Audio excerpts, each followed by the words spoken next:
This episode is brought to you by Bumble. So, you want to find someone you're compatible with, specifically someone who's ready for a serious connection, totally open to having kids in the future, is a tall, rock-climbing Libra, and loves rom-coms with vegan pizzas on Tuesdays just as much as you do. Bumble knows that you know exactly what's right for you. So whatever it is you're looking for, Bumble's features can help you find it. Date now on Bumble.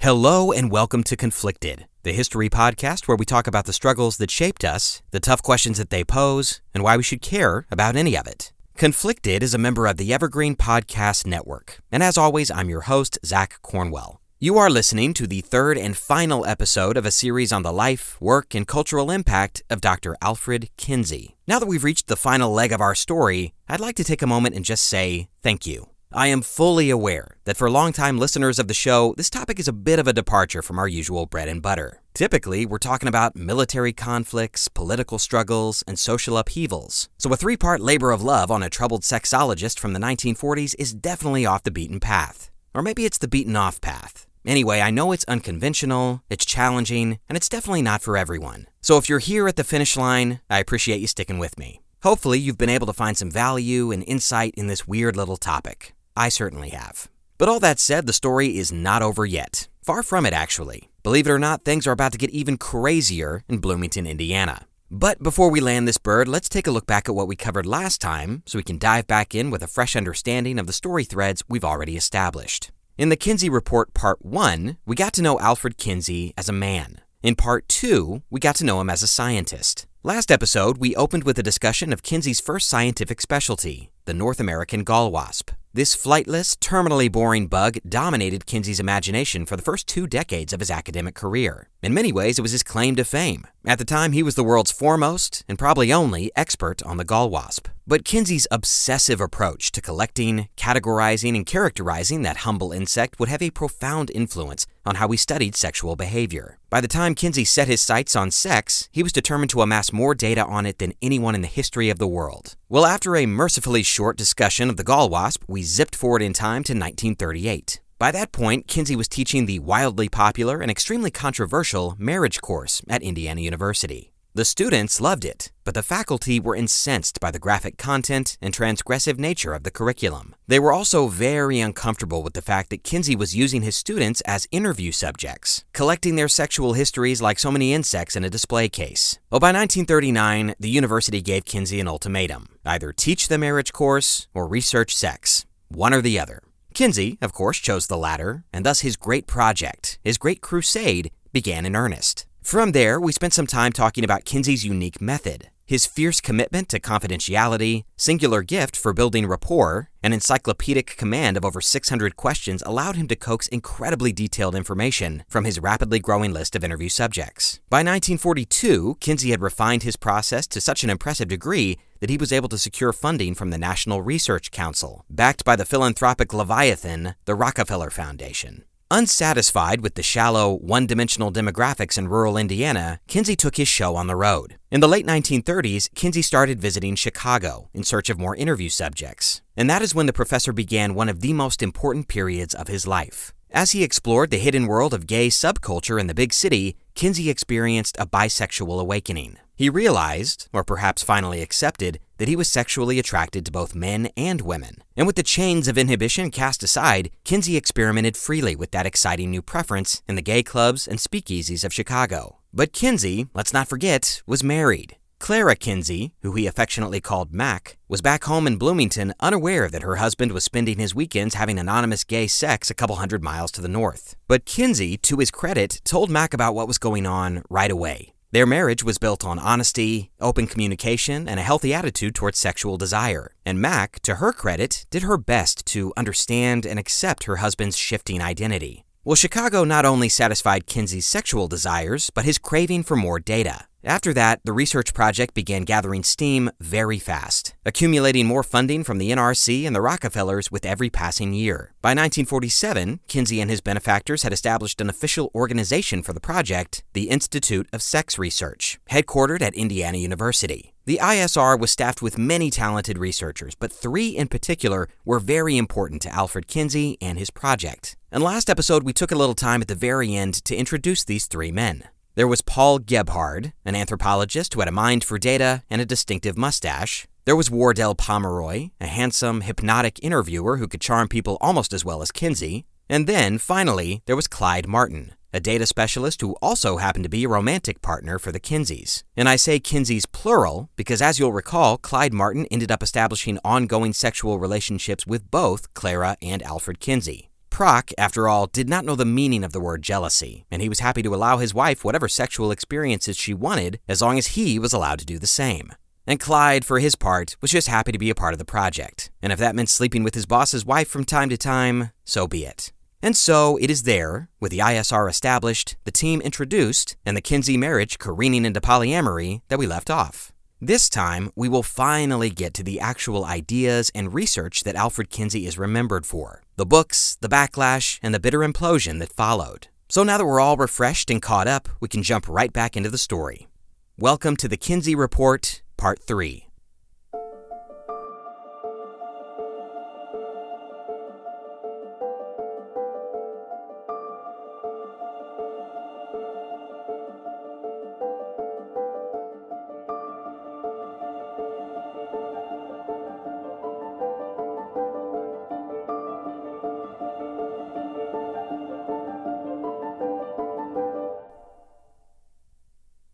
It's the fall of 1947. We're in the city of Philadelphia, at the printing press of Saunders Company Publishing. This morning, like every morning, employees file into the cavernous facility. Switches are flipped, levers are pulled, and countless machines roar to life. Today is a big day, because today they are going to be making a book. A brand new book. Now, making a book in 1947 is a multi-step affair involving dozens of specialists, a room full of noisy machines, and no small amount of OCD. It begins with a manuscript, a typed master copy of the book to be provided by the author. And this spotless, virginal document is the single cell that will be duplicated many, many times over before the day is done. Once received, the delicate manuscript is given to an employee called a typesetter. For the next several hours, if not days, the typesetter perches over a set of more than 100 keys, containing every letter, number, and punctuation mark in the English language. For hours on end, he retypes the author's manuscript, word by word, line by line.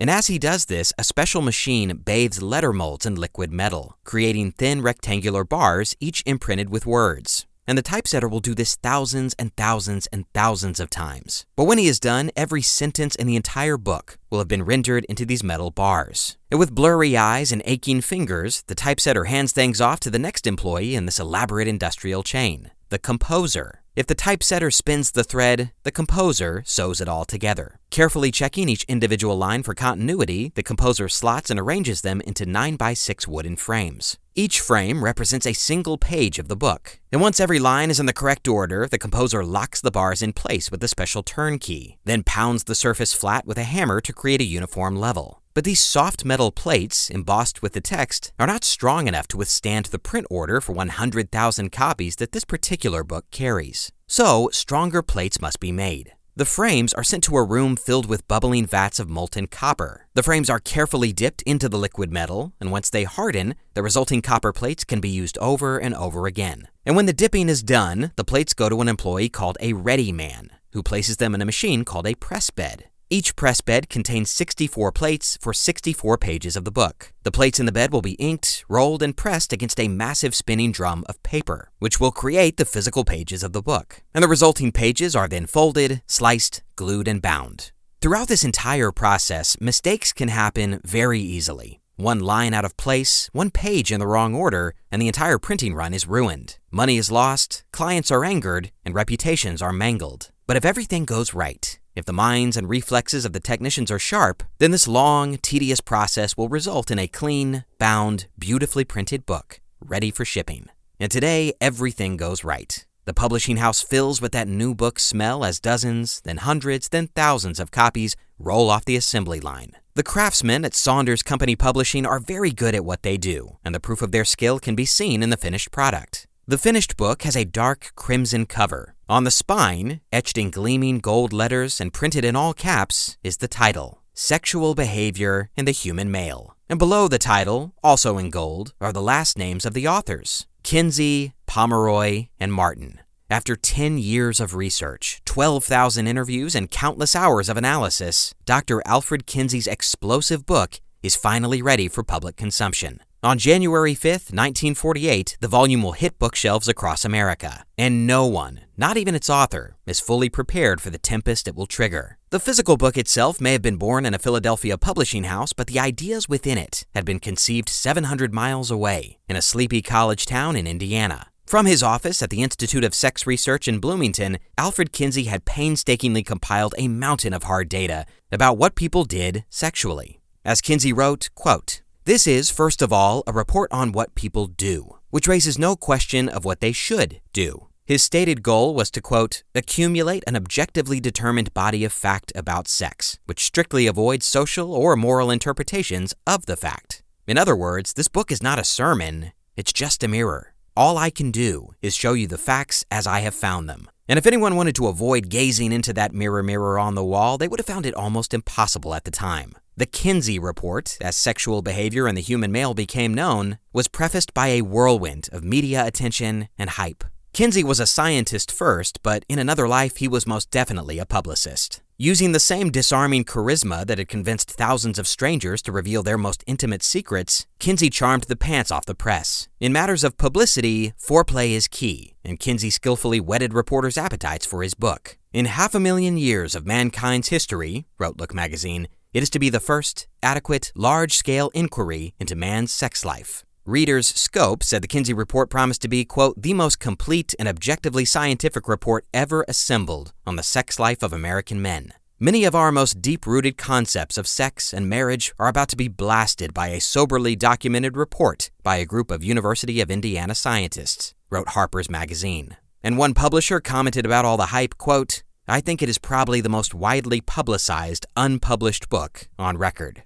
By January 5th, the pump was primed. In preparation for consumer demand, the publishers at Saunders Company printed 100,000 copies of the book. It was, historian James Jones points out, quote, "an extraordinary number for a work of fiction, hence an unbelievable figure for a scientific report." Alongside pulp paperbacks, breezy romances, and home cookbooks, the Kinsey Report towered like a crimson colossus, gold and thick and intimidating. "It is hard to imagine a book that looked more imposing than the male volume," writes Jones. "It had all the trappings of heavy-duty science. Topical headings in bold print announced subjects. 173 graphs and 162 tables laid out the evidence in mind-numbing detail, and an impressive bibliography commanded the literature. But despite the book's esoteric style, tens of thousands of Americans nervously spread its pages looking for truth, scandal, or vindication. And they got all three in spades. As Kinsey wrote in the opening pages of the book, quote, "The publicly pretended code of morals, our social organization, our marriage customs, and our educational and religious systems are based upon an assumption that individuals are much alike sexually, and that it is an equally simple matter for all of them to confine their behavior to that single pattern which the mores dictate. In other words," writes historian John Gathorne Hardy, quote, "most people think that whatever they do sexually is what everyone else does, or should do. But people," Kinsey asserted, "were just as varied and unique as the gall wasps he had studied for decades. There is no American pattern of sexual behavior," he wrote, "but scores of patterns. What American men are supposed to do is not what they actually do." As historians John D'Amelio and Estelle Freedman write, quote, "The study of the male revealed that masturbation and heterosexual petting were nearly universal, that almost 90% had engaged in premarital intercourse and half in extramarital sex, and that over a third of adult males had had homosexual experiences. Virtually all males had established a regular sexual outlet by the age of 15, and fully 95% had violated the law at least once on the way to orgasm." In one stroke, so to speak, Kinsey exposed a breathtaking hypocrisy at the heart of American culture and law. The overwhelming fact, Harper's Magazine observed, is that sex acts condemned as immoral and illegal in our law books are so commonly practiced as to make criminals of the vast majority of the American population. And as Americans devoured the book chapter by chapter, the bombshells continued to fall. Unsettling as many of his findings were, write D'Amelio and Freedman, none proved more shocking to conventional values than the incidence figures for homosexual behavior. Kinsey's estimates dwarfed all previous calculations. Among males, he found that 50% acknowledged erotic responses to their own sex, over 1/3 had had a past adolescent homosexual experience that resulted in orgasm, 4% were exclusively homosexual as adults, and 1 out of 8 respondents were predominantly homosexual for at least a 3-year period. Kinsey claimed that homosexuals were scattered throughout the population. Persons with homosexual histories, he wrote, are to be found in every age group, in every social level, in every conceivable occupation, in cities and on farms, and in the most remote areas of the country. Now, it's important to remember that the sexual politics of the 1940s were very, very different from what they are today, especially ideas about sexual orientation, gender, and identity. This is way, way before pride parades and rainbow flags, before birth control and bikinis. The sexual revolution was still a couple decades away. And as a scientist, Kinsey approached the issue of gay and straight from an incident-based perspective. He saw them as patterns of behavior, not identities. For Kinsey, writes Jones, labels such as homosexual and heterosexual did not make sense. People engaged in homosexual acts. They were not homosexuals. Therefore, the only proper use for the word homosexual was as an adjective, not as a noun. Pressing this point vigorously, he declared, quote, it would encourage clearer thinking on these matters if persons were not characterized as heterosexual or homosexual, but as individuals who have had certain amounts of heterosexual experience and certain amounts of homosexual experience. Males do not represent 2 discrete populations, homosexual and heterosexual, Kinsey continued. The world is not to be divided into sheep and goats. Not all things are black, nor all things white. Only the human mind invents categories to force facts into separate pigeonholes. After all, Alfred Kinsey certainly didn't think of himself as exclusively gay or exclusively straight. For decades, he had been married to a woman who he enjoyed having sex with. And yet, as much as Kinsey valued his relationship with Mac, he also enjoyed having sex with men. He'd even fallen in love with a man, his research assistant, Clyde Martin. Had people known the full truth of his private life, the foot soldiers of Christian morality would have labeled Kinsey a freak of nature, a deviant, an aberration outside God's good and natural order. But he had a hunch that in the real world, beyond the pews and prying eyes, things were not so cut and dry. And all the data that he had found in 12,000 interviews across dozens of states reinforced that hunch. Just as no 2 gall wasps were totally alike physically, no 2 people were totally alike sexually. The living world is a continuum in each and every one of its aspects, Kinsey wrote. The sooner we learn this concerning human sexual behavior, the sooner we shall reach a sound understanding of the realities of sex. And to visualize this continuum, this vast spectrum of sexual behavior, Kinsey created a simple instrument for measuring sexual preference. It is arguably his most famous and widely known contribution to the field of sex research, and there's a pretty good chance you've already heard of it. It's called the Kinsey Scale. On page 638 of the first edition of Sexual Behavior in the Human Male, you will find a chart labeled the, quote, heterosexual-homosexual rating scale. It divides sexuality into numbers, ranging from 0 to 6. If you're a 0 on that scale, that means you're exclusively heterosexual. If you're a 6 on the opposite end, that means you're exclusively homosexual. But in his research, Kinsey found that 0s and 6s were very, very rare. Most people fell somewhere in between those polar extremes. Numbers 1 through 5 represent the gradations and variations in sexuality that occur in the vast majority of the population. A 2, for example, represents someone who is, quote, predominantly heterosexual, but more than incidentally homosexual. A 3 would be, quote, equally heterosexual and homosexual, and so on and so on and so on. Kinsey was quick to note, however, that the scale was only a guide, a way of approximating sexual preference.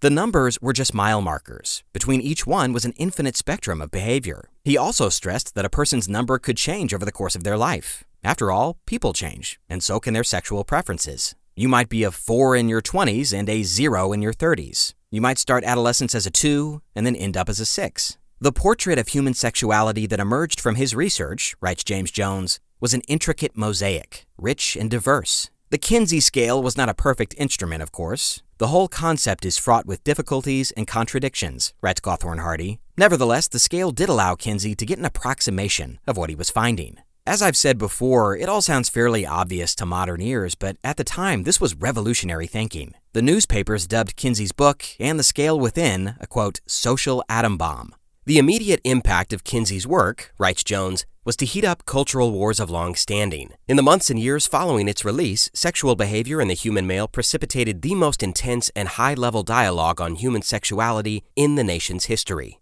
Prior to Kinsey, Americans had debated a variety of sex-related issues, including prostitution, venereal disease, birth control, sex education, and Sigmund Freud's theories. But the cultural debate that greeted sexual behavior in the human male was far more important. It swept away the last remnants of the taboos that had inhibited Americans from engaging in public discourse about their erotic lives. In boardrooms, in barbershops, in cafes, in grocery stores, and on street corners, Americans could be heard reciting his findings on the incidents of masturbation, homosexuality, premarital and extramarital intercourse, and the like. And wherever this happened, these and other topics became fair game for polite conversation. Yes, with this pioneering book, Kinsey had opened up the floodgates. Sexual behavior in the human male had given people an excuse to open up about what was going on inside them, to examine their desires, anxieties, pains, and prejudices like never before.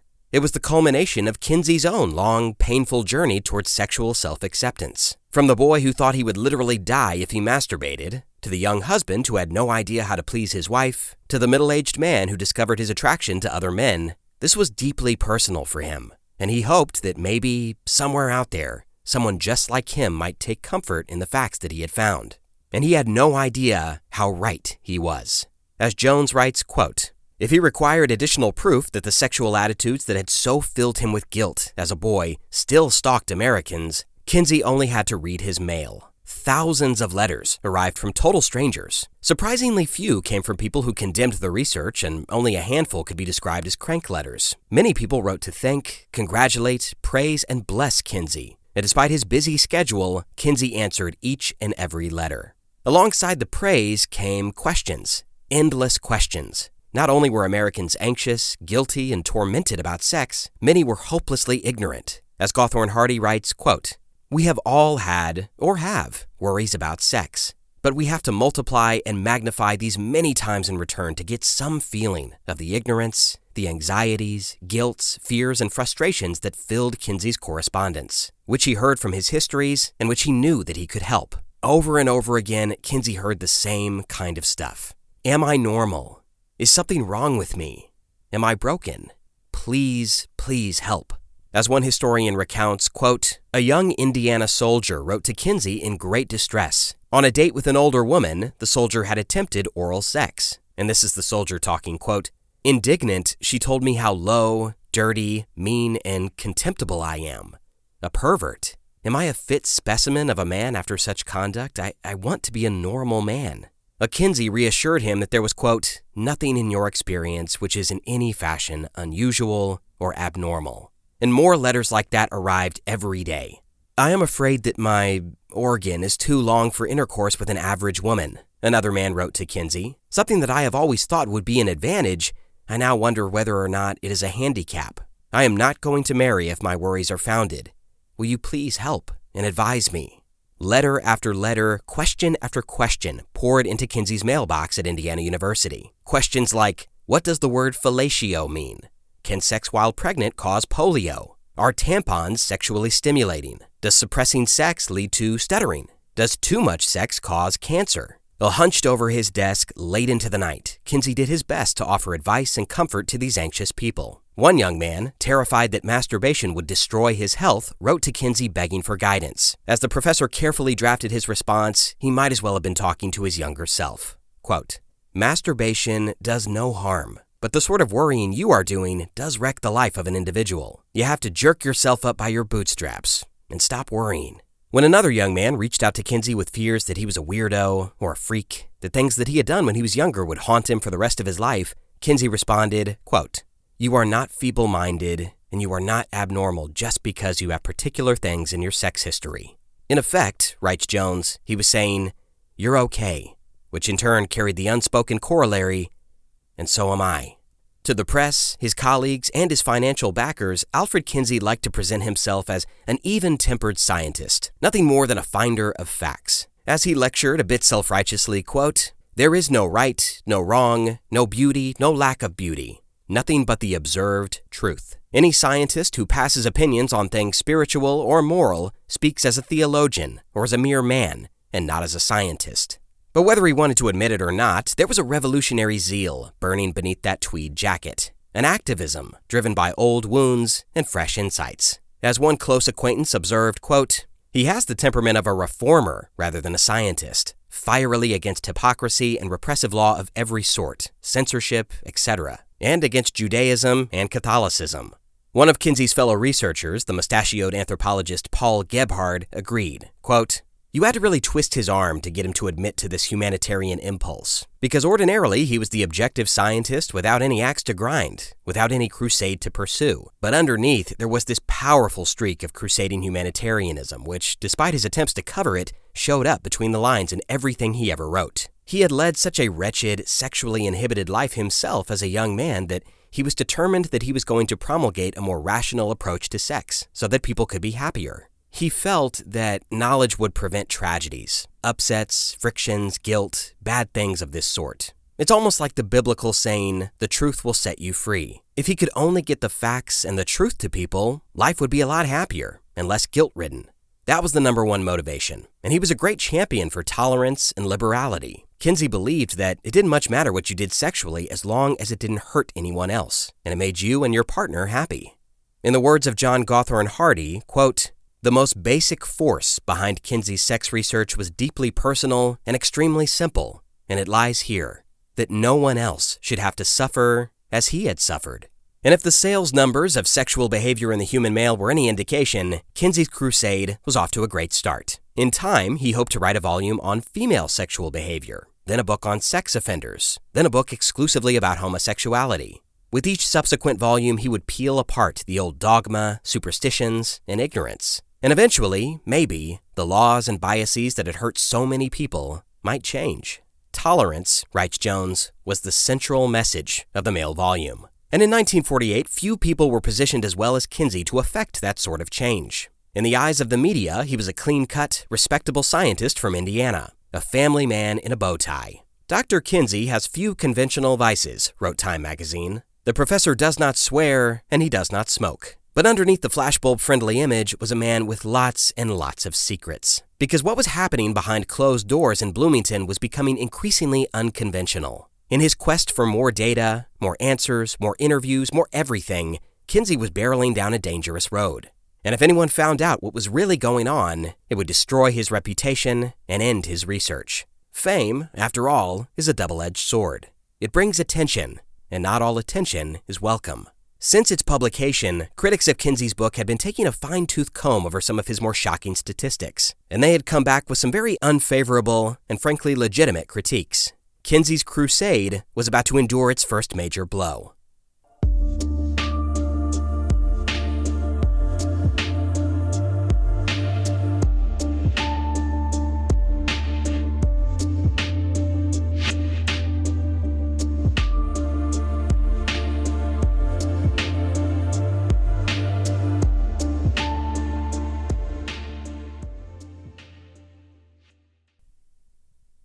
It's a hot summer night in 1949.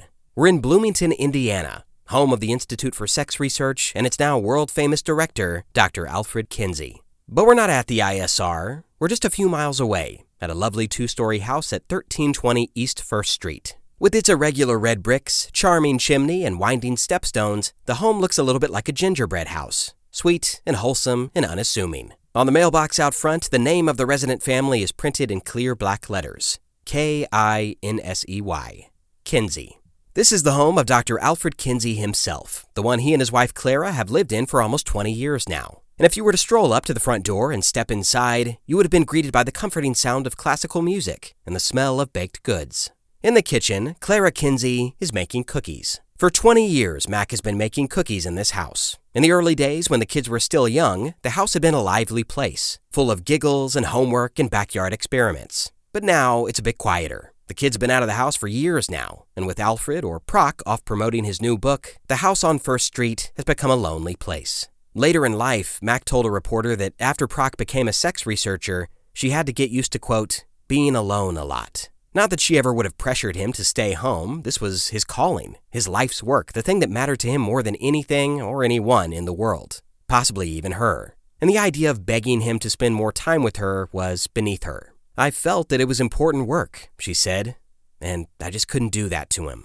For Mac, the key to happiness was to stay busy, to live her own life, and when Proc was around, to help as much as she could, however she could. Like, for example, baking these cookies. Mac follows the recipe she knows by heart. She mixes the dough, cracks the eggs, pours in the sugar and butter and chocolate chips. She scoops the dough and arranges it on a baking sheet in row after row of neat little dollops. This batch will have to be a big one, because tonight, the Kinseys have guests. As she waits for the cookies to finish baking, Mac pours ice-cold milk into 5 or 6 glasses, arranging them on a tray. And before you can say good housekeeping, the timer dings and the cookies are ready. She pries them loose from the sheet and arranges them on a plate. Mac carries the tray of milk and cookies past the kitchen table, through the dining room, and up the stairs to the second floor. This is, after all, no ordinary dinner party. This little treat is going all the way up to the attic. And when she arrives at the door to the attic, she knocks, and a voice tells her to come inside.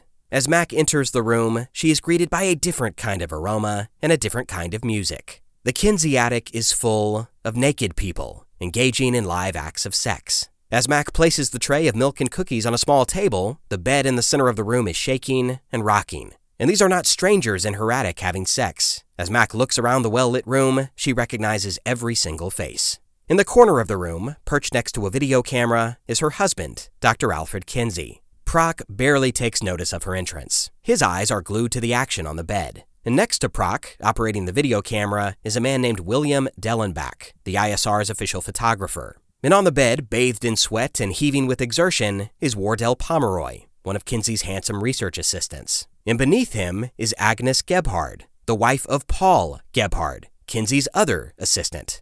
Now, any other 1940s housewife would have probably dropped the milk and cookies and run down the stairs screaming. But for Mac, this kind of gathering is not shocking. In fact, it's just another Tuesday. The truth was, Dr. Alfred Kinsey and his team at the ISR had been observing live sex acts in the name of science for years, going all the way back to the earliest visits to Chicago in 38 and 39.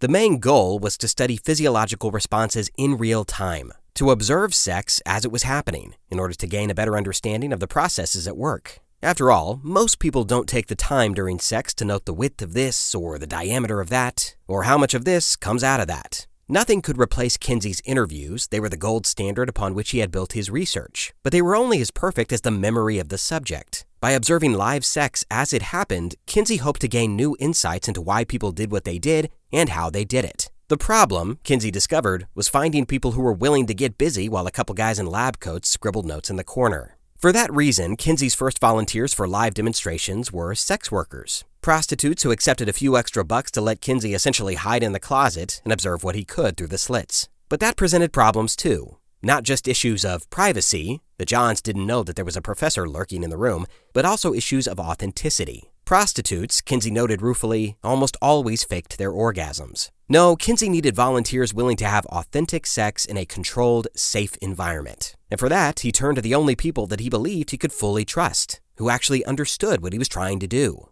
His staff. As it turns out, there is no I in team, but there is one, and I would like all of you to have sex with each other in the name of science. Clyde Martin, Wardell Pomeroy, Paul Gebhard, and all their wives were recruited into these live demonstrations, which took place in the privacy of Kinsey's attic. Kinsey was certainly not the first boss to sleep with his employees, and he definitely wouldn't be the last, but he was probably the first to commit it to film in the name of science. By 1949, a video camera had been introduced into the equation. As Gathorne Hardy writes, quote, "Science meant observation, and observation required film." But it quickly became clear that this wasn't just about science. For Kinsey, this was also about pushing himself and his staff far beyond the limits of conventional sexual morality, out into a new and sometimes frightening frontier. Most bosses just throw a pizza party, but to encourage team bonding, Kinsey went a step further. As Jones writes, quote, "Within the inner circle of his senior staff members and their spouses, he endeavored to create his own sexual utopia, a scientific subculture whose members would not be bound by arbitrary and antiquated sexual taboos. Kinsey decreed that within the inner circle, men could have sex with each other, wives could be swapped freely, and wives, too, would be free to embrace whichever sexual partners they liked. In essence, wrote one historian, Kinsey's team became, quote, a group of interacting open marriages. And this went about as well as you'd imagine. Almost immediately, jealousies began to emerge, egos were bruised, and marriages were strained to their limit. The sexual politics of the Kinsey research team were as labyrinthine as an Ottoman harem. At one point, Clyde Martin's wife fell in love with Paul Gebhard and his mustache, and it caused such friction within the team that Kinsey had to step in and forbid them from seeing each other. And the chaos only intensified from there. Pomeroy had sex with Clyde's wife, Gebhard had sex with Clara, Clyde had sex with Gebhard's wife, and Kinsey had sex with everyone. He argued, according to James Jones, that, quote, because the Institute was investigating sex, there should be no shame or guilt or repugnance attached to any sexual activity among senior staff members. Well, the attitudes of the staff ranged from grudging compliance to outright delight. Paul Gebhard, for his part, enjoyed it all very much. He wasn't willing to shave his mustache for the Institute, but he'd happily sample his coworkers' wives. As he remembered, quote, I said to myself, I'm an anthropologist. I must participate in the local customs. But not everybody on the research team was so happy with the rampant polyamory, especially when it involved being filmed up in Kinsey's attic. Clyde Martin was becoming increasingly uncomfortable with it all, as he remembered, quote, I really wasn't interested. The idea kind of offended me. I recall the one occasion that I participated in the filming, and as I remember, I had a hell of a time getting an erection. I was such a failure, nobody ever asked me again. Agnes Gebhard, Paul's wife, also disliked participating in those attic video shoots. She felt, quote, sickening pressure to do it, saying, quote, I felt like my husband's career at the Institute depended on it. I didn't enjoy it, admitted William Dellenbach, the Institute's photographer. It was against my sense of propriety, I think. And if Clara Kinsey, Mac, had any reservations about it, she kept them to herself. As Gebhard remembered, quote, Mac so deeply believed in the research that Kinsey was doing, I swear if he'd asked her to cut her wrists, she probably would have. She idolized the man, even though she was quite free in saying he irritated her occasionally. Well, whatever the staff's feelings about the filming sessions, Kinsey was very clear on one thing. As Paul Gebhard remembered, quote, the filming was a deep, dark secret. Only the staff members and their spouses, and of course the other participants in the film, knew this. The Institute's secretaries and clerical staff had no idea what was going on. According to one historian, they filmed, quote, about 20 homosexual couples, 10 heterosexual couples, and approximately 25 men and women engaged in masturbation. As a scientist, writes Jones, it was easy for Kinsey to justify filming sexual behavior. Politically, however, the risks were enormous. Public opinion would have never tolerated sexual filming, particularly of the kinds of behavior he preferred. However much he shouted science, the public would have answered pornography. Decades later, of course, research scientists and clinicians were able to observe and photograph human sexual behavior openly, with little opposition from the public. Researchers such as William Masters and Virginia Johnson of Washington University in St. Louis would become famous for their groundbreaking work in this area. But the real pioneer was Kinsey. Over time, he developed a remarkable network of individuals who were willing to perform while others watched. In any of half a dozen cities, he could pick up the telephone, contact trusted confidants, and stage sex that evening.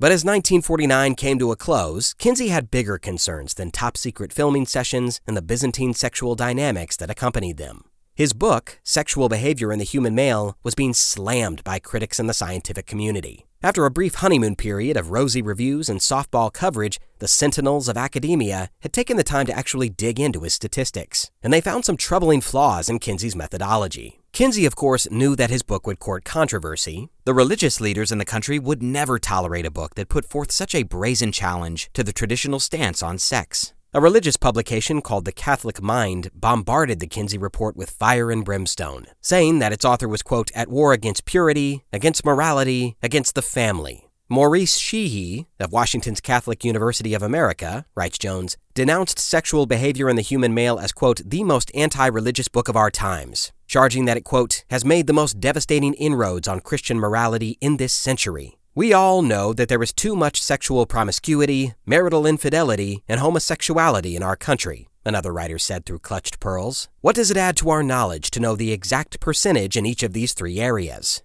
One scandalized writer even compared Kinsey to Jack the Ripper. These kinds of attacks Kinsey had expected. After all, he had never been shy about attacking the religious institutions that had caused him and others so much pain. There is abundant reason, he said, for placing the breakdown of our modern home at the door of the Christian church. Their rhetoric, he said, had engendered, quote, ignorance of sexual structure and physiology, of the technique fundamental in the normal course of sexual activities, and the prudish aversion to adequate participation in the one physiologic activity on which society is most dependent. But what Kinsey had not expected were the attacks that came from within academia itself. These critiques primarily focused on the methods and data that formed the foundation of his entire book. So in essence, they were an attack on his reputation as a scientist. The science of people's junk, they said, was junk science. The first salvo of criticism took aim at the book's misleading title, Sexual Behavior in the Human Male. Now, the phrasing of the title seemed to imply a certain universality, that the conclusions within applied to all human males everywhere.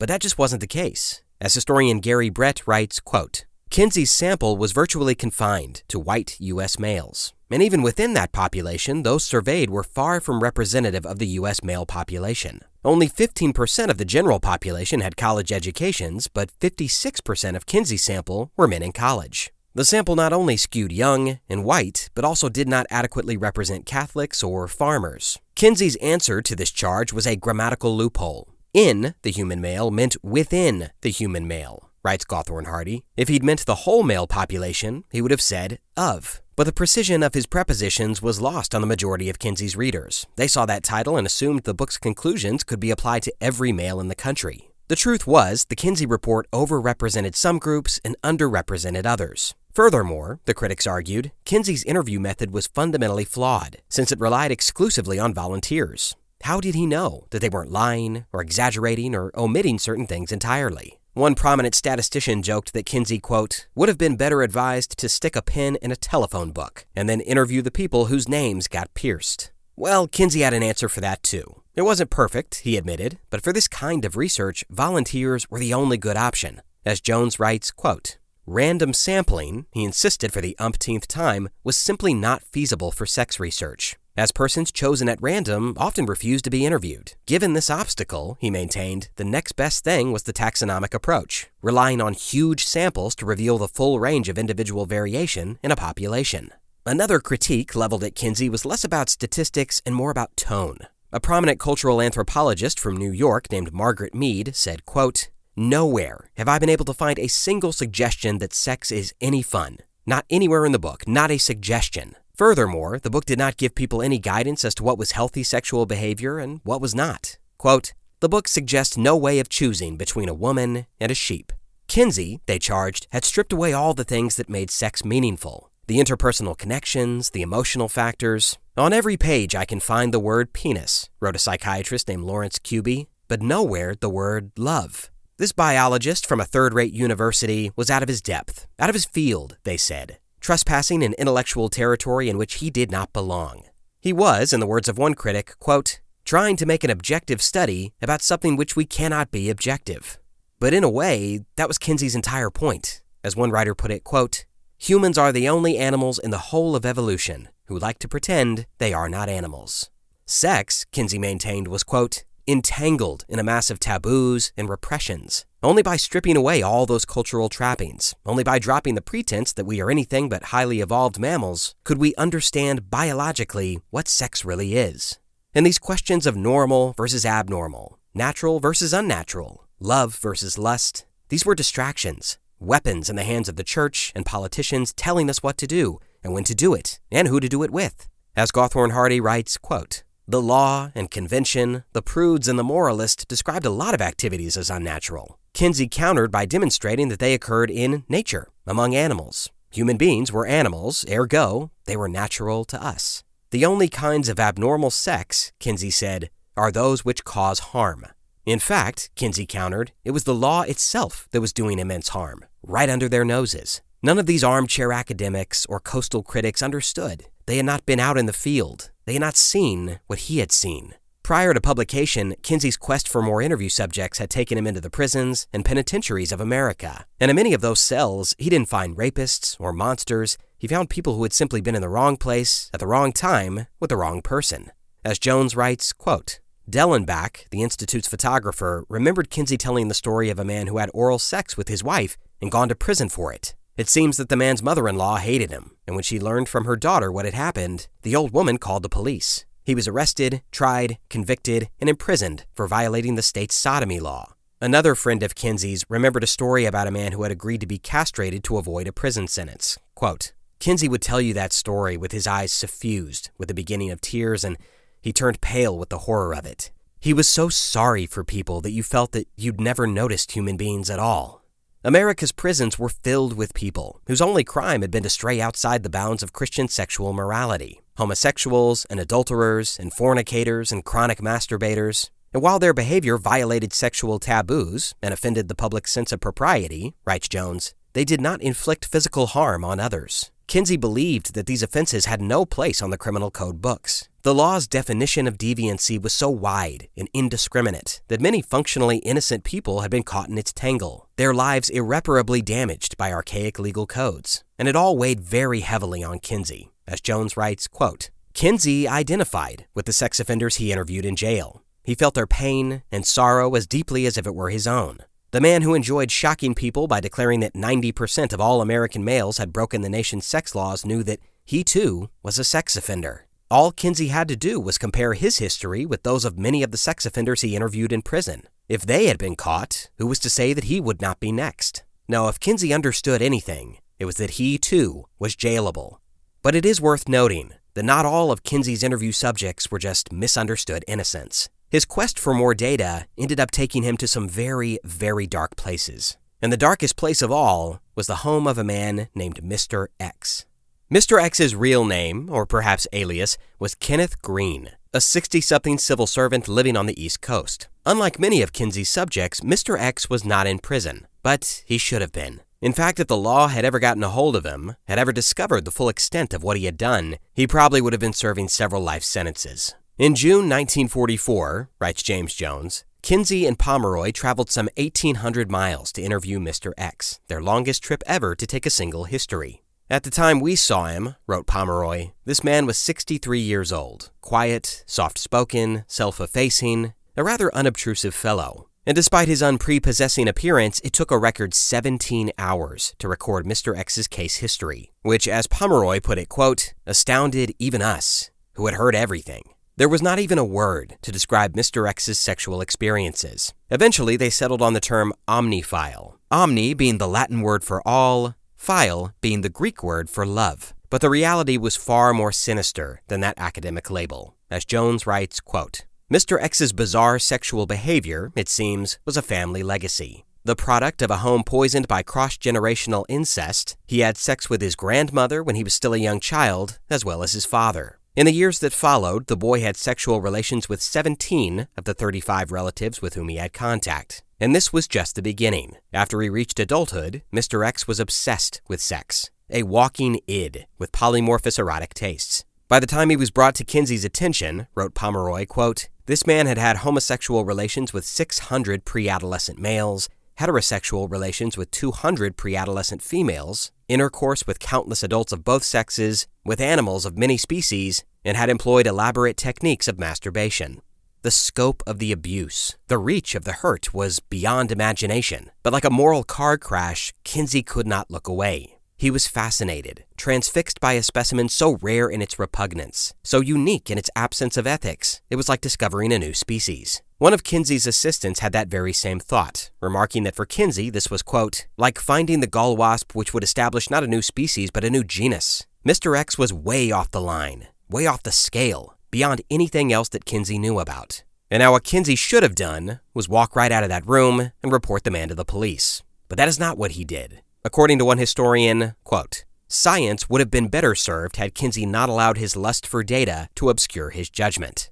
Viewed from any angle, his relationship with Mr. X was a cautionary tale. Whatever the putative value to science of Mr. X's experiences, the fact remains that he was a predatory pedophile. Betraying a huge moral blind spot, Kinsey took the records of Mr. X's criminal acts and transformed them into scientific data. Chapter 5 of the finished book, Early Sexual Growth and Activity, offered a finely graded discussion of pre-adolescent male sexuality, and much of this chapter was based on materials Mr. X had provided.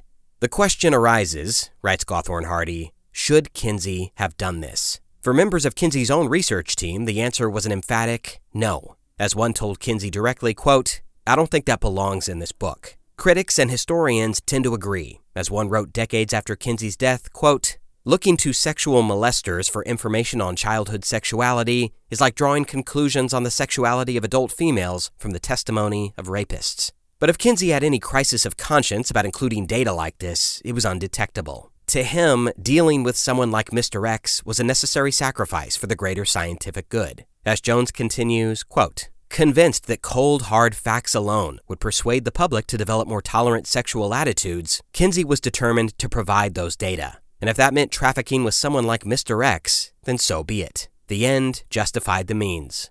As Pomeroy put it, quote, Kinsey would have done business with the devil himself if it would have furthered the research.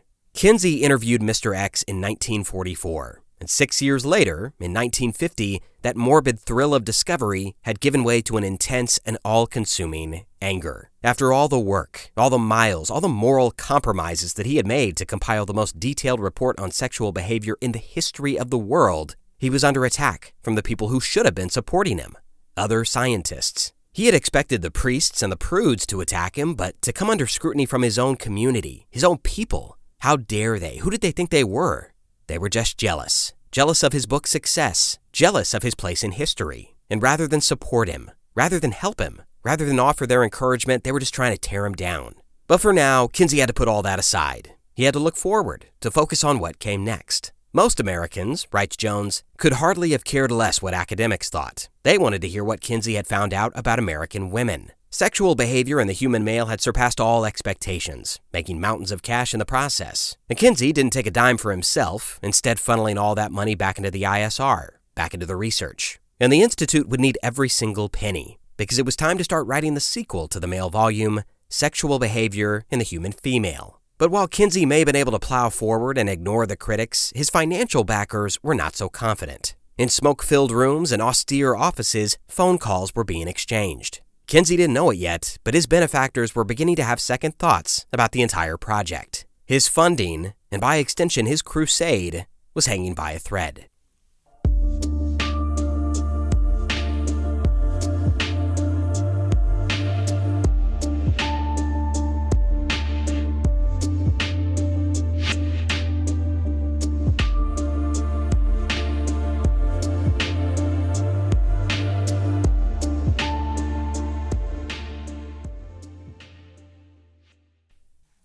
It's April 4th, 1951. We're in a small conference room in Princeton, New Jersey. There's nothing particularly special about this conference room, being, of course, a conference room. It has all the trappings one might expect. A long wooden table, squeaky, uncomfortable chairs, a pitcher of water in the center, in case anyone gets a sudden case of boredom-induced dehydration. But despite its drab, pedestrian appearance, this room is very important, at least for a couple hours. Because today, it is hosting an event that only happens once a year. An event that involves some of the most powerful people in the United States, if not the world. Today is the annual board meeting of the Rockefeller Foundation. Around the table, 16 chairs have been arranged, one for each of the trustees. Today's venerable guest list includes titans of industry, a former senator, and not one but two future secretaries of state. Needless to say, that's a lot of power crammed into 16 uncomfortable chairs. But their purpose here is not political. Their agenda is not nefarious. The Rockefeller Foundation is and was, first and foremost, a philanthropic organization. A non-profit entity dedicated to, in its own words, quote, promoting the well-being of humanity throughout the world. It seeks to inspire and foster large-scale human impact that promotes the well-being of humanity by identifying and accelerating breakthrough solutions, ideas, and conversations. That's a very elaborate way of saying we raise money for important causes. How much money, you might ask? Well, the Rockefeller Foundation wasn't just stuffing a few bills in the collection basket. They were generating tens of millions of dollars a year. And the most considerable chunk of that change was earmarked for public health projects. Virus research in India, sanitation in Venezuela, psychoanalysis in Chicago. The list went on and on. But whether you're a family of four or a global organization, building a budget is no easy task. And that's why once a year, every year, the Rockefeller trustees gathered in a room for an annual meeting to approve or deny grants to certain organizations and research projects. Naturally, when that much money is flying around, emotions can run high. Things get tense. Egos clash as the pennies get pinched. But today's meeting was going to be especially contentious. As the opening remarks were made, one name was burning on the tip of everyone's tongue. Alfred Kinsey. Few board meetings in the Foundation's history, writes James Jones, had generated debates that could match the heat and the venom of what followed. Back in part 2 of this series, we briefly discussed how Kinsey was able to secure funding from the National Research Council in 1942 by hosting its representative, Robert Yerkes, in Bloomington. Over the course of several days, Kinsey had dazzled Yerkes with his methodology and theories. He'd even managed to take Yerkes' sexual history. Of the 12,000 interviews that informed sexual behavior in the human male, Yerkes was one of the first. But at the end of the day, Yerkes was just a middleman. He didn't actually write the checks. In fact, technically, the National Research Council didn't even write the checks. In truth, almost every dime Kinsey and his institute ever received originated at Rockefeller Foundation headquarters in New York City, underwritten and approved by the 16 men in this conference room. By the mid-1940s, over half of the Rockefeller budget for medical sciences was going to Kinsey and his team out in Indiana. And in the beginning, Kinsey and his project seemed like a dream come true. Finally, a real pioneer with something real to contribute. But as time went on, members of the board began to regard the eccentric professor with a growing sense of unease. Before long, they were calling Kinsey their, quote, problem child. The problem, in their eyes, was publicity. Specifically, too much of it. Knowing full well that funding from a world-famous and universally respected outfit like the Rockefeller Foundation gave him instant credibility, Kinsey flashed those credentials with abandon. The truth was, he wouldn't shut up about it. He even asked one of the board's trustees, Alan Gregg, to write the preface for his book. And this made other members of the board uncomfortable. Kinsey's research was important and valuable to be sure, but it was also controversial. It attracted a lot of attention and political heat. And Kinsey, they claimed, lacked discretion. Why couldn't he just research sexual behavior quietly? Well, as we have seen, quiet was not Kinsey's style. By the late 1940s, Kinsey was name-dropping the foundation at every dinner party and press conference east of the Mississippi. And when Sexual Behavior in the Human Male was published in 1948, the heat got even hotter. As Jones writes, quote, in Kinsey, they thought they had found a metric-minded Baconian scientist. They saw him as an instrument, a collecting machine, who would compile the data others would use to develop social policies and programs designed to control human sexual behavior. Instead, they had been co-opted by a genuine revolutionary, a man who intended to use science to attack Victorian morality and to promote an ethic of tolerance. And as the big April meeting was called to order, the board found itself split into two distinct factions. Those who wanted to continue funding Kinsey and those who did not. Impassioned arguments were made for both sides. The pro-Kinsey faction, writes Jones, quote, insisted that no project before the board had greater social relevance than Kinsey's research. His work had brought the light of science to a field that had stood for centuries in the darkness of taboo, and it had done so at a moment in history when the nation badly needed hard data with which to reevaluate its legal, moral, and educational approaches to human sexuality. The anti-Kinsey faction was motivated by fears that the intensifying attacks on Kinsey's statistics, samples, and methodology would damage the reputation of the foundation. It didn't matter that a recent review of Kinsey's data by the American Statistical Association had given him a favorable verdict. It didn't matter that Kinsey's book had sold over 250,000 copies and pushed arcane scientific topics into the public square. It didn't matter that in just a decade, he had contributed more data to the field of sex research than anyone in the last 100 years. What mattered was that he was talking too loudly about sex, speaking too boldly. Frankly, he was pissing people off. No less a figure than J. Edgar Hoover, director of the FBI, had found the book personally disgusting. With the file at FBI headquarters getting thicker and thicker, Kinsey had a target on his back, and the Rockefeller board didn't want to be caught in the crossfire.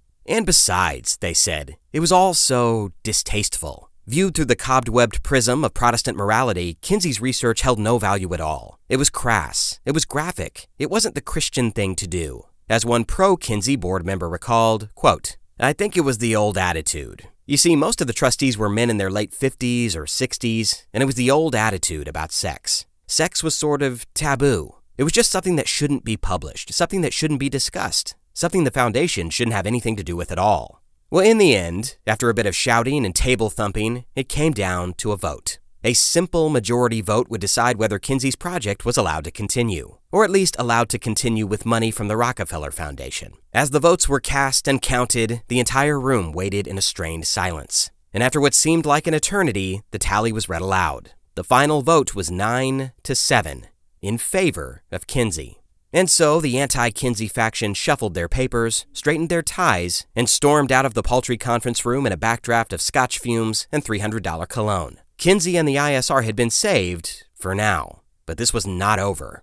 700 miles away in Bloomington, Indiana, Alfred Kinsey had no idea just how close he'd come to the chopping block. But, to be fair, he had much bigger concerns weighing on his mind. Kinsey was troubled by matters of the heart, specifically his heart. Every preacher in America believed that Kinsey was sick, and the truth was, they were right. Alfred Kinsey was a very, very sick man. For decades, his heart had been slowly and surely rotting away. A long gestating heart disease was finally starting to catch up with him. In 1951, Kinsey was in his late 50s, but he still had memories of a sickly, miserable, guilt-ridden childhood. For the first 10 years of his life, his body had been ravaged by a sampler platter of disease. Rickets, curvature of the spine, and typhoid fever kept the little boy confined to his bed all day and every day. But it was a case of rheumatic fever that turned his heart into a block of Swiss cheese, scarring its valves and constricting its blood flow. Little Alfred, the doctors told his austere, puritanical father, was unlikely to live past the age of 21. But Alfred Kinsey ended up proving the doctors wrong. He grew up into a strong, virile young man who adored hiking and the outdoors. And the farther he pushed himself, the more miles he clocked, the more gallwasps he found, the further he was able to distance himself from those doctors and their fatal predictions. But that looming sense of mortality was always nipping at his heels. Inside his chest cavity, decade after decade, hike after hike, filming session after filming session, his heart continued to weaken. The idea that he would die young, not surprisingly, made a deep impression on Kinsey, writes John Gathorne Hardy. It's one of the reasons he flung himself with such furious intensity into anything, however trivial, that he later undertook. By 1951, Kinsey was working 90 hours a week. As much as he hated his father, he had inherited his old man's relentless Protestant work ethic. There was so much to do, and so little time to do it. Kinsey knew he was living on borrowed time, and the resulting compulsion to work as hard as he possibly could bordered on self-destructive. Clyde Martin, Kinsey's research assistant and great unrequited love, couldn't help but look at his visionary mentor with a mix of pity and admiration. Quote, "I think he was a man of tremendous conviction to the point of harming himself." Another colleague agreed, saying, quote, "I don't think it was clear whether he ran his research or his research ran him. No crisis of confidence weakened his will. No dearth of inspiration clouded his vision. No breakdown of discipline vitiated his work ethic. And no waning of zeal obscured his mission," wrote one historian. Kinsey was not ruined by success. His problem was time. There simply were not enough hours in the day or night for him to say grace over everything on his plate. When Kinsey went to see a doctor for his annual checkup, the physician pulled the stethoscope away from his chest and told him gravely that his heart sounded like a, quote, concrete mixer. Kinsey's clock was ticking, and there was still so much left to do. While the Rockefeller board was debating the survival of Kinsey's project, the good professor was elbow deep in typewriter ink. Progress on the sequel to his best-selling book, Sexual Behavior in the Human Female, was moving along at a blistering pace. But a book on the sexual habits of American women presented unique problems. For Kinsey, the biggest hurdle to understanding what made women tick was his own preconceptions. Kinsey's attitude towards women reflected the cultural values of his youth, writes Jones. He saw women as largely uninterested in sex, morally pure, and devoted to reforming men. Paul Gebhard later remarked that, quote, "Basically he had a rather Victorian image of female sexuality. He had the feeling that females were essentially receptive, passive individuals, and the males were the ones who were sexually active and aggressive." In Gebhard's judgment, there was no gainsaying that Kinsey was, quote, "a bit of a misogynist in that sense."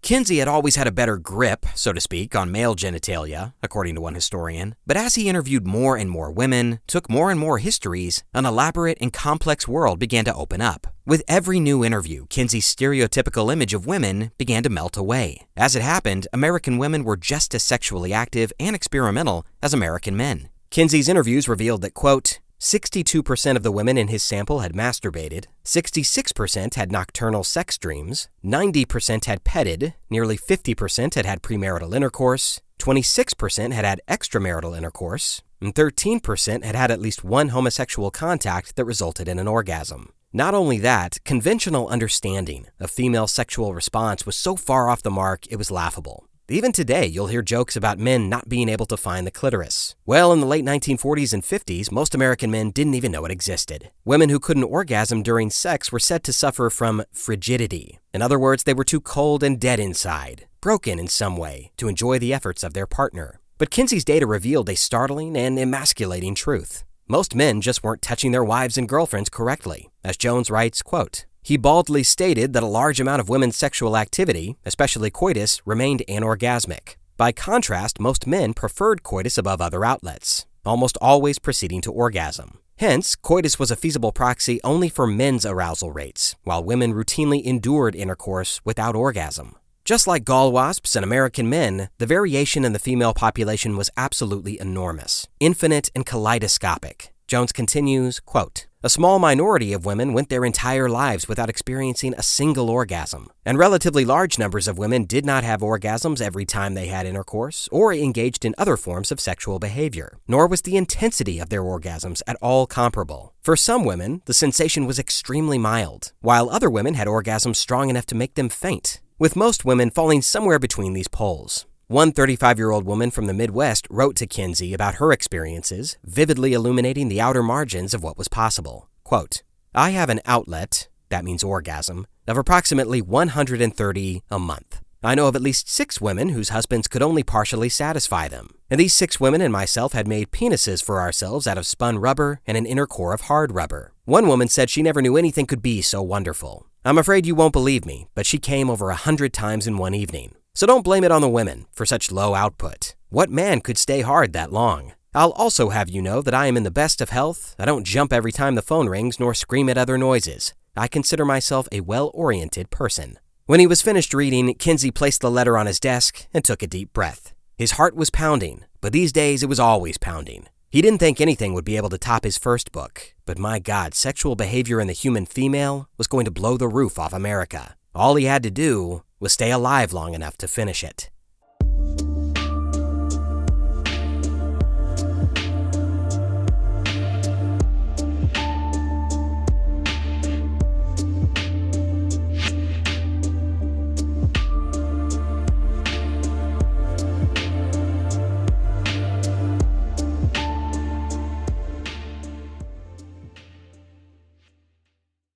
During the past few weeks, almost every magazine and newspaper have carried reviews of Kinsey's newest book. His findings are being discussed wherever people congregate. He has used over 800 pages to give the most intimate details of the private lives of 5,940 women.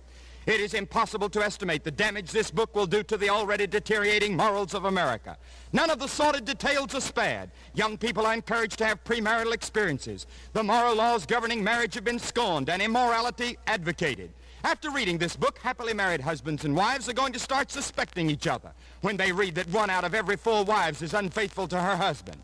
But Dr. Kinsey's report gives itself away when it says that 7 out of 10 women who had premarital affairs said that they had no regrets. This is an indication that Dr. Kinsey's report is completely lopsided and unscientific. He certainly could not have interviewed any of the millions of born-again Christian women in this country who put the highest price on virtue, decency, and modesty. I do not know any Christian woman who would submit themselves to such a probing and analysis. Thank God we still have millions of American women who still know how to blush and who believe that virtue is the greatest attribute of womanhood. That is the famous American televangelist Billy Graham, testing the limits of his microphone in a radio sermon delivered on September 13, 1953. It had only been a few weeks since Kinsey's second book, Sexual Behavior in the Human Female, hit the stands, and that was plenty of time for the Southern Baptist minister to digest the horrors within. Graham went on to call Kinsey's report a, quote, indictment against American womanhood, compiled by, quote, secret agents. His listeners could hear the unmistakable anger and moral panic in his voice continue to soar throughout the sermon.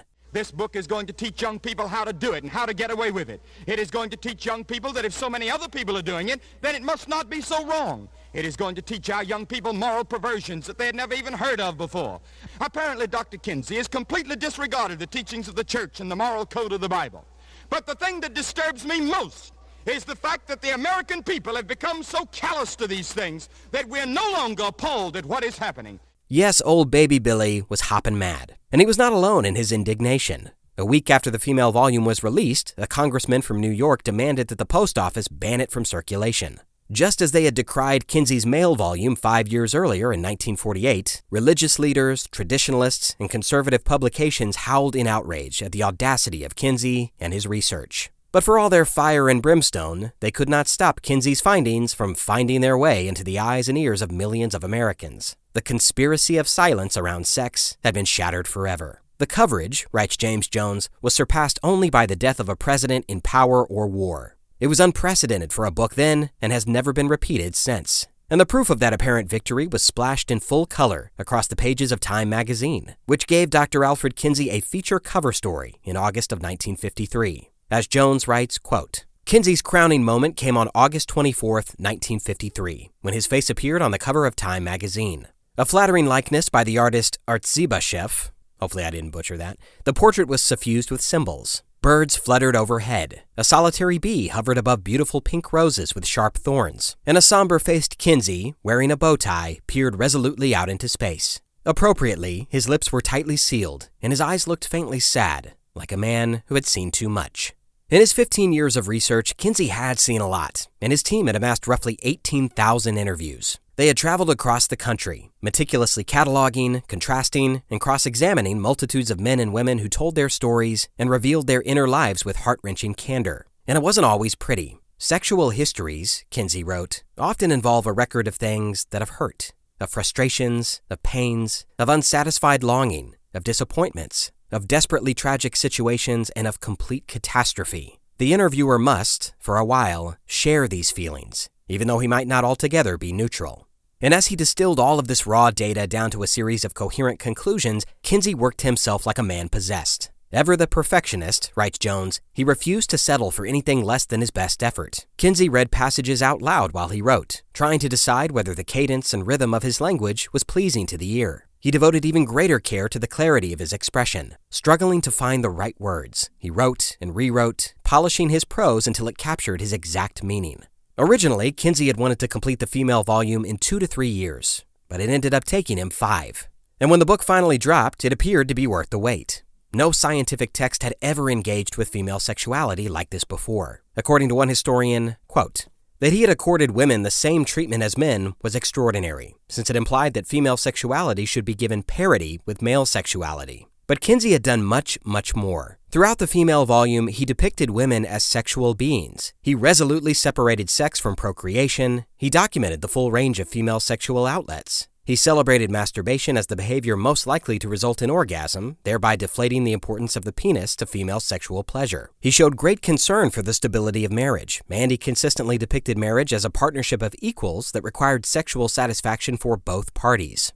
And instead of relaxing, instead of lounging on his laurels, Kinsey chose to spend his time answering letters. Once again, his mailbox was flooded with correspondence. Ordinary people congratulating him, praising him, but most of all, thanking him. I want to thank you for the wonderful work that you are doing in teaching men and women the facts, the truth about sex, wrote one California grandmother. It is the most important work, the most curative, the most constructive, the most godly that can be done on earth. I have just finished the book, another woman wrote. To me, it is the book of the century and of my life. I feel that ultimately it will do more toward improving relationships between the sexes than any other work to date. I love you and your coworkers. Your courage in stating what you find, rather than what supports the age-old myths, is the mark of true greatness. Were it in my power, said another, your book would become a required text in every high school in the nation. Perhaps you've broken the ice, and by the time my 6-year-old son has found my future daughter-in-law, she will have a much happier time of all-around living. But it wasn't all praise and gratitude. Just like before, Kinsey received endless questions from desperate, confused people begging for help. As one historian wrote, quote, Kinsey received numerous letters from women who decried their ignorance of birth control techniques, admitting that they had often been left paralyzed with fear of unwanted pregnancies. These and other complaints from distressed women poured into Bloomington with each day's mail. Yet, whatever their problems, a common thread ran through the letters. Almost without exception, the women who wrote to Kinsey spoke of their ignorance of sexual matters and of keeping their pain secret. Many of the women described failed romances and marriages, tragedies that they blamed in many instances on their disastrous sex lives. Some spoke candidly of their total absence of sex education in childhood and their lack of preparation for conjugal relations. Whatever the question, whatever the anxiety, Kinsey responded to every single letter. It was a chore that could have easily been delegated to a secretary or a staff member, but the professor insisted on answering as many people as he could. And through it all, his health continued to falter. Even when he could barely pick himself up out of a chair, he refused to put down his pen. But the research team at the ISR hardly had time to celebrate before their high spirits were punctured. A swift and furious backlash was materializing in the press. Like white blood cells mobilized against an infection, publications around the country attacked the book en masse. By unveiling the sexual lives of women, they said, Kinsey had crossed a line. This time, he had gone too far. According to one historian, quote, "In the ultra-conformist late 1940s and early 1950s, Americans had little tolerance for challenges to cultural orthodoxy. Much of the public's concern centered on threats to the image of women, to the traditional family, and to prevailing gender roles. For all the talk about wanting openness about sex, many Americans found it disconcerting to learn that their growing anxiety about declining female morality had some basis in fact. Americans placed a premium on home and family, and many did not want to hear that the percentage of women who engaged in premarital and extramarital sex had increased since 1910. If anything, they were distinctly hostile to Kinsey's portrait of female sexuality. They preferred to deal with him by ignoring or denying his message." And Kinsey wasn't just swimming against a tide of moral traditionalism. The good doctor had never been a student of geopolitics, but he was well aware that he was releasing his book into one of the most contentious political ecosystems imaginable. The early 1950s marked the height of the Second Red Scare. Of all the years, 1953 was probably the worst year to release something radically countercultural, when fears about the Soviet Union and the spread of communism were at an all-time high. The Cold War context, wrote one historian, proved hostile to the 1953 female volume. Cold War domestic politics denounced relativism and behaviorism, and zealots dubbed as un-American research and scholarship urging realism about diverse mores and practices in the population at large. Instead, critics insisted on conformity to desirable norms, theories, and dogmas, enforced by whatever means necessary. McCarthyites denounced sex research as unpatriotic from the floor of Congress, charging that it undermined the American family and thereby national greatness. Through this lens, Kinsey's book was seen not as a serious scientific treatise, but a bundle of scandalous propaganda intended to confuse, distract, and undermine American women in this pivotal moment of global struggle. McCarthyite critics lashed the female volume with a red whip, calling it, among other things, quote, "a deep, dark communist plot to overthrow and destroy the American home." Another accused Kinsey of, quote, "aiding the communists' aim to weaken and destroy the youth of this country." Moscow must have been loving this, another critic sneered, quote, "Such things must please the communists tremendously. They would like nothing better than to wreck the morals of the American people." Under the pretext of making a great contribution to scientific research, said one U.S. congressman, Kinsey is hurling the insult of the century against our mothers, wives, daughters, and sisters. Well, back in Bloomington, at the ISR, Dr. Kinsey tried to control his anger. He had expected attacks, he had expected pearl clutching, but he had not expected for his work to be called un-American. A friend tried to console him, quote, "Well, this is not the first time in the history of the world that scientific research has been accused by a hierarchy of being in league with the devil." And Kinsey could also take comfort in the opinion of the majority of Americans. Whatever was being said in the newspapers and on Capitol Hill, a poll conducted by George Gallup's American Institute of Public Opinion found that 75% of Americans believed that it was, quote, "a good thing rather than a bad thing to have the information in the female volume available." The male volume had polled even higher, with upwards of 80% of Americans believing it was a good thing. But then, as now, public opinion and scientific facts are not always enough to move the needle in Washington, D.C. By 1954, the accusations against Kinsey and his research had metastasized into a full-scale congressional committee. This committee, led by Congressman B. Carroll Reese, believed in the words of one historian that, quote, "sex research is a threat to the American family, leaving the nation ripe for communist takeover." But rather than go after Kinsey himself, they took aim at something much more important, his money. The principal target of the so-named 1954 Select Committee to investigate tax-exempt foundations and comparable organizations was Kinsey's key benefactor, the Rockefeller Foundation.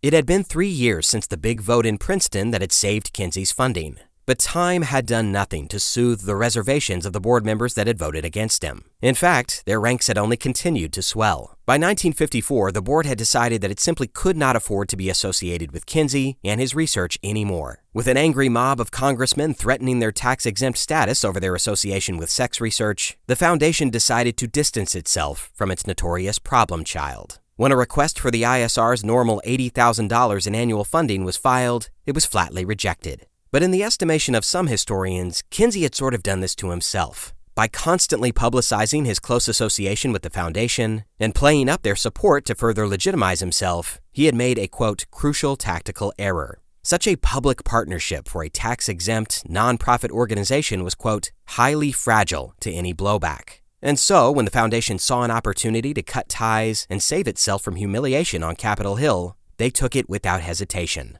But this was nothing personal, the chairman of the Rockefeller board, Dean Rusk, was quick to assert. He didn't have any moral axe to grind about Kinsey's research. Far from it. Quote, I myself did not have any reservations about work in that field. I thought it was an important field. I thought Kinsey had done some important exploratory work and some pioneering work. No, at the end of the day, this was just business. After all, Kinsey had enjoyed lavish funding from the foundation for 13 years. They had indulged every request, supported every staffing decision, bankrolled every cross-country trip.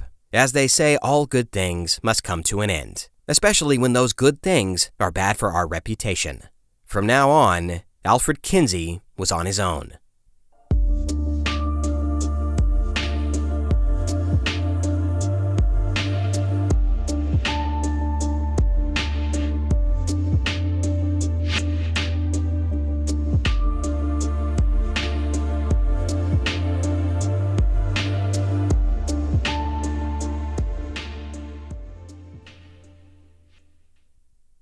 It's August 14th, 1956.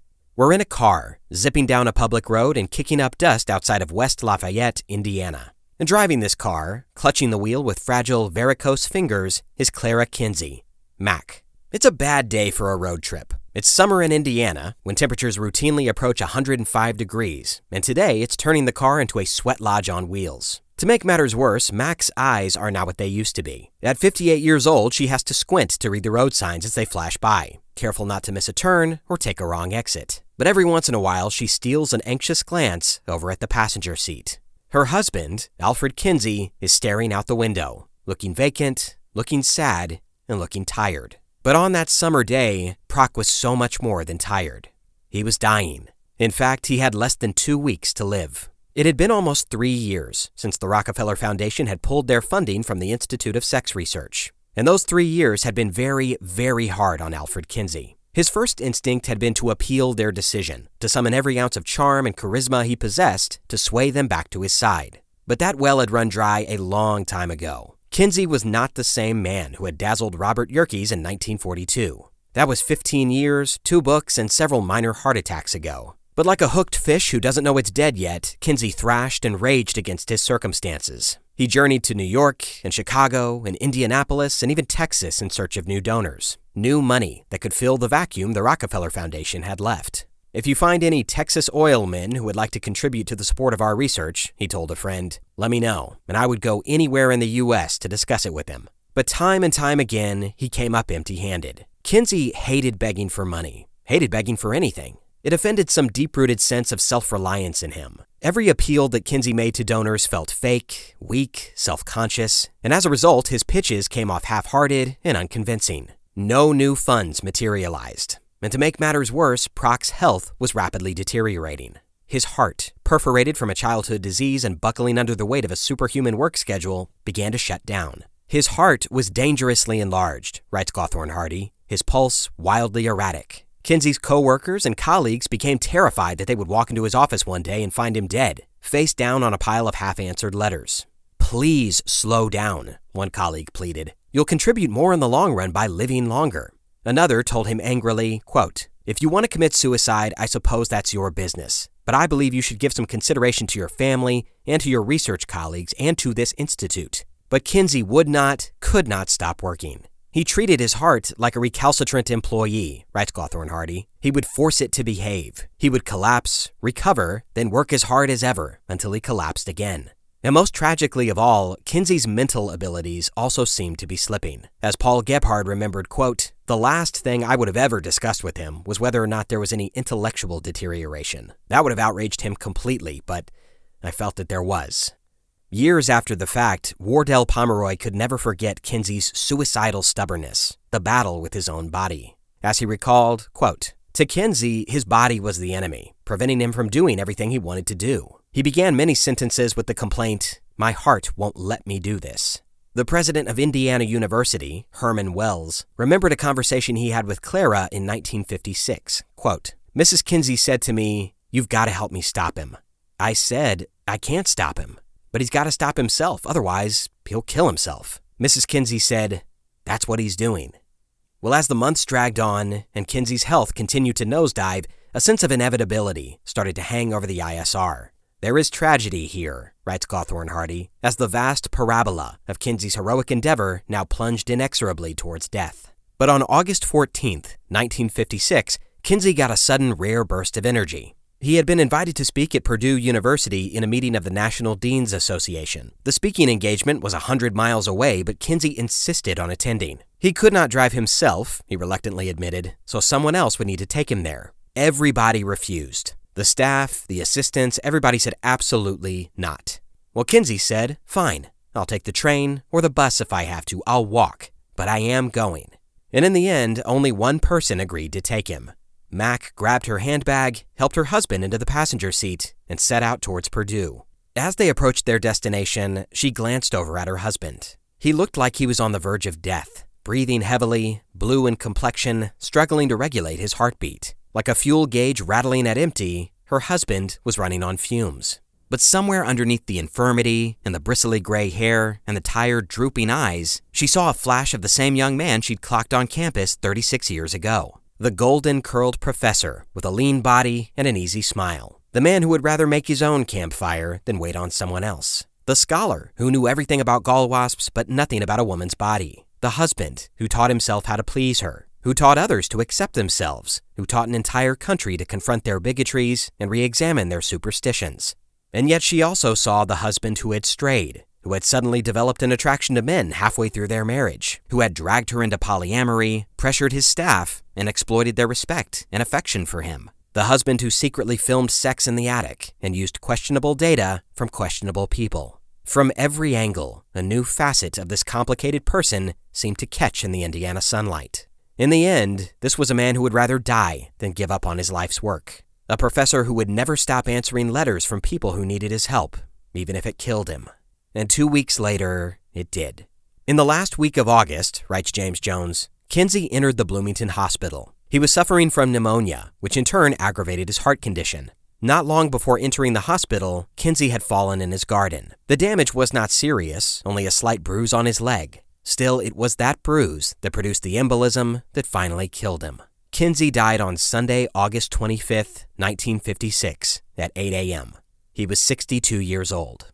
Just as Kinsey's work had ignited a media firestorm, so too did his death. This was a, quote, great loss to the world of science, wrote the Indianapolis News. He was, reflected the New York Times, first, last, and always a scientist. Even Kinsey's most vehement detractors could not withhold their grudging respect for him in death. An Indiana Catholic publication wrote, quote, few could disagree more strongly than we with Dr. Kinsey's views or deplore more deeply the evil influence such views could have on individuals and society. Yet one cannot deny that Dr. Kinsey's unremitting efforts, his patient, endless search, his disregard for criticisms and ridicule, and his disinterest in financial gain should merit him high marks as a devoted scholar. While we have hurled our share of brickbats at some of Dr. Kinsey's ideas when he was living, and still hold those ideas to be poisonously wrong, we must admit that we would welcome on our side many more scholars with something of Kinsey's devotion to knowledge and learning.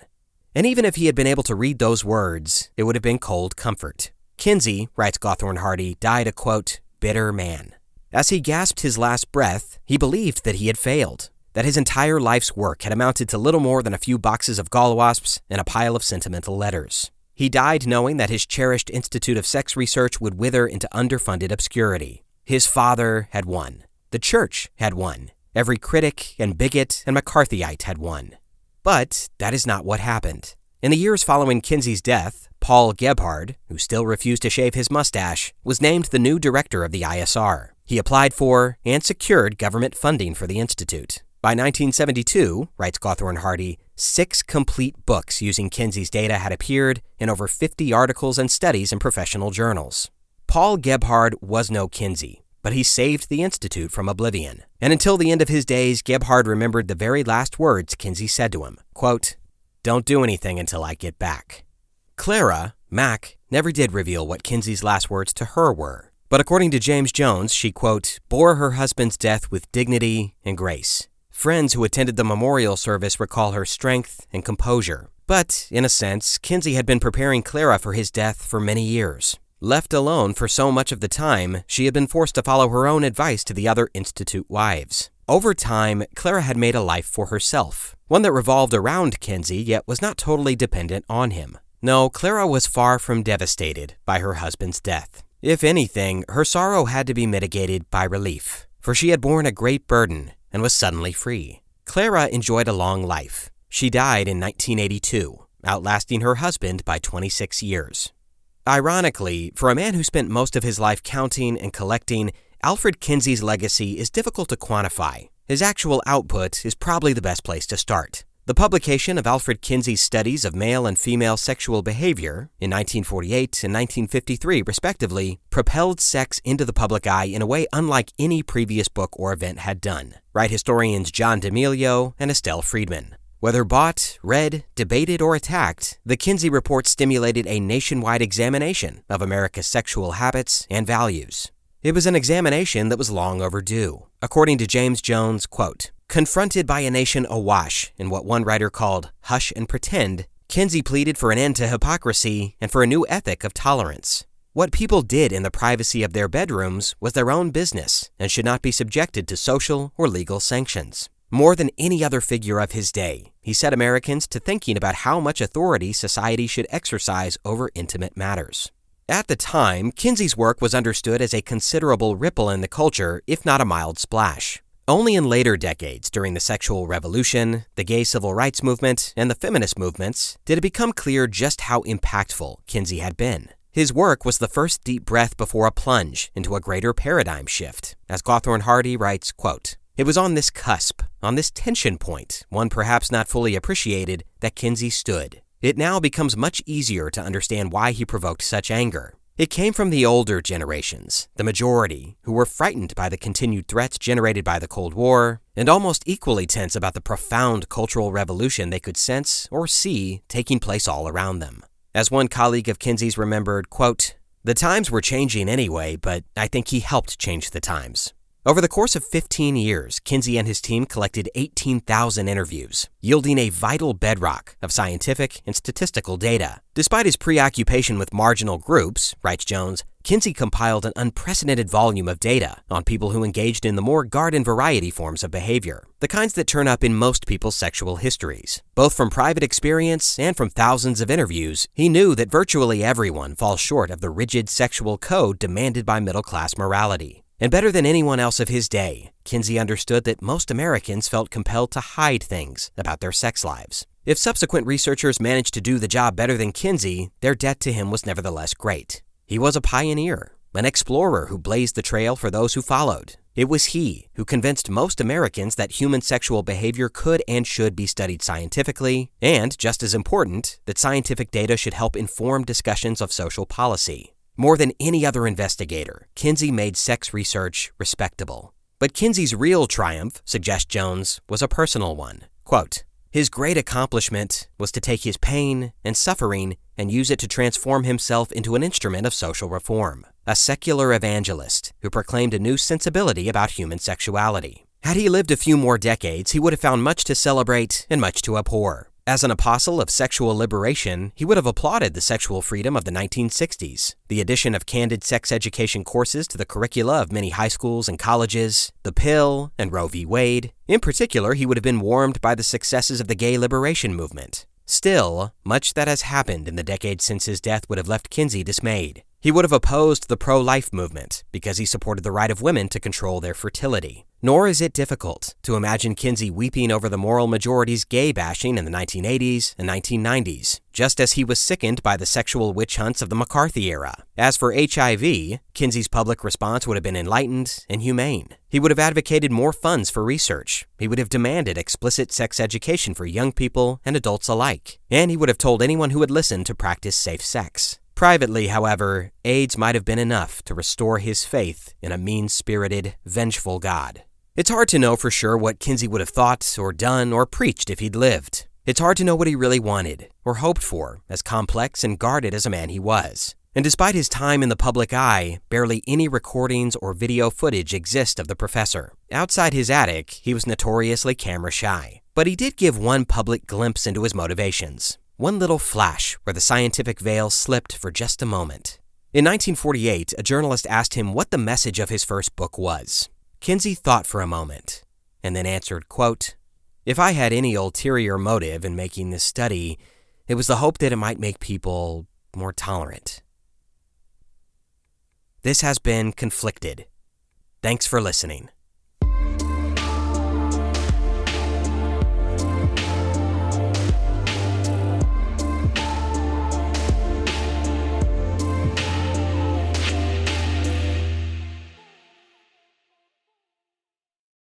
With Lucky Land Slots, you can get lucky just about anywhere. Dearly beloved, we are gathered here today to... Has anyone seen the bride and groom? Sorry, we're here. We were getting lucky in the limo and we lost track of time. No, Lucky Land Casino, with cash prizes that add up quicker than a guest registry. In that case, I pronounce you lucky. Play for free at LuckyLandSlots.com. Daily bonuses are waiting. No purchase necessary. Void where prohibited by law. 18+. Terms and conditions apply. See website for details.